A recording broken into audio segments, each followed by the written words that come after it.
এটি কোনো যুদ্ধের ময়দান নয়, বরং রাজধানীর গুলিস্তানে অবস্থিত জাতীয় স্টেডিয়াম। বাংলাদেশ সেনাবাহিনীর এই সদস্যরা ত্রয়োদশ জাতীয় সংসদ নির্বাচনে নিরাপত্তা দিতে প্রস্তুত। ৫ ফেব্রুয়ারি সকালে গুলিস্তানের এই সেনা ক্যাম্প সরেজমিন পরিদর্শনে এসেছিলেন সেনাপ্রধান জেনারেল ওয়াকারুজ্জামান। ক্যাম্প পরিদর্শন শেষে জাতীয় স্টেডিয়ামের সম্মেলন কক্ষে তিনি অসামরিক প্রশাসনের সঙ্গে মতবিনিময় করেন। এ সময় ঢাকা মহানগর, বিভাগীয় ও জেলা প্রশাসনের পাশাপাশি অংশ নিয়েছিলেন আইনশৃঙ্খলা বাহিনীর কর্মকর্তারাও, ছিলেন ঊর্ধ্বতন সামরিক কর্মকর্তাও। আলোচনা হয় সংসদ নির্বাচন শান্তিপূর্ণ, নিরপেক্ষ ও সুষ্ঠুভাবে সম্পন্ন করার বিষয়ে। এরপরই পাশের রোলার স্কেটিং কমপ্লেক্সে এক সংবাদ সম্মেলন আয়োজন করে বাংলাদেশ সেনাবাহিনী। তারা জানায়, ১২ ফেব্রুয়ারির ভোটে জনগণের আস্থা ফেরাতে সব ধরনের প্রস্তুতি সম্পন্ন করেছে। দেশের ৬২টি জেলায় মোট ৫৪৪টি অস্থায়ী ক্যাম্প স্থাপন করা হয়েছে। চলছে নিয়মিত টহল। বাংলাদেশ সেনাবাহিনী অদ্যাবধি ১০,১৫২টি অস্ত্র, ২,৯১,০০০ গোলাবারুদ উদ্ধার করেছে এবং ২২,২৮২ জন চিহ্নিত সন্ত্রাসী এবং দুষ্কৃতিকারীকে আটক করে পুলিশের কাছে হস্তান্তর করেছে।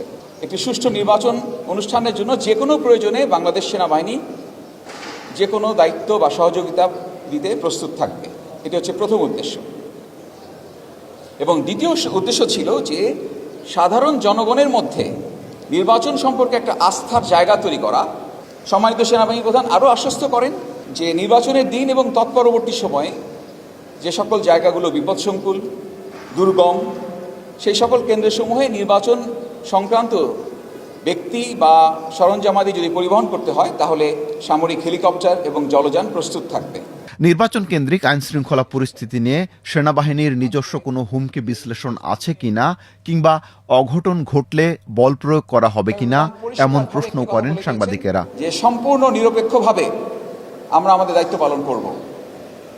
দেশের সাধারণ মানুষ যাতে নির্বিঘ্নে নির্ভয়ে ভোট কেন্দ্রে যেতে পারে, সেনাবাহিনীর জন্য সুনির্দিষ্টভাবে রুলস অফ এনগেজমেন্ট বলে দেওয়া আছে।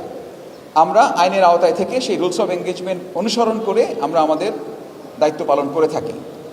যদি সত্যি কোনো ক্ষেত্রে অতিরিক্ত বল প্রয়োগের প্রয়োজন হয় তাহলে রুলস অফ এনগেজমেন্টে যে ক্রমান্বয়ে ধারা দেওয়া আছে, যে ক্রমান্বয়ে বল প্রয়োগের মাত্রা বৃদ্ধির একটা প্রক্রিয়া আছে, সেটা অনুসরণ করে প্রয়োজনীয় ব্যবস্থা গ্রহণ করা হবে। বৃহৎ রাজনৈতিক দলগুলোর বিরুদ্ধে পেশিশক্তির ব্যবহার, ভুয়া ব্যালট পেপার ছাপানোর অভিযোগের বিষয়ে সেনাবাহিনীর কিছু করণীয় আছে কিনা সে প্রশ্নও করা হয়। এই পাল্টাপাল্টি অভিযোগের এই সংস্কৃতিটা চলমান, এটা চলছে। যতক্ষণ পর্যন্ত সাধারণ মানুষের জানমালের ক্ষয়ক্ষতি এবং না হচ্ছে ততক্ষণ পর্যন্ত আমরা এ বিষয়ে আমাদের ইনভলভমেন্টের আমরা করছি না।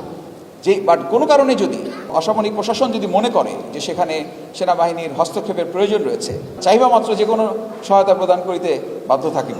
সংবাদ সম্মেলনে জানানো হয়, ২০ জানুয়ারির পর মাঠে সেনা সদস্য বৃদ্ধি করে ১ লাখেরও বেশি করা হয়েছে। এরপর থেকেই অপ্রীতিকর ঘটনা কমতে শুরু করেছে বলেও দাবি করা হয়।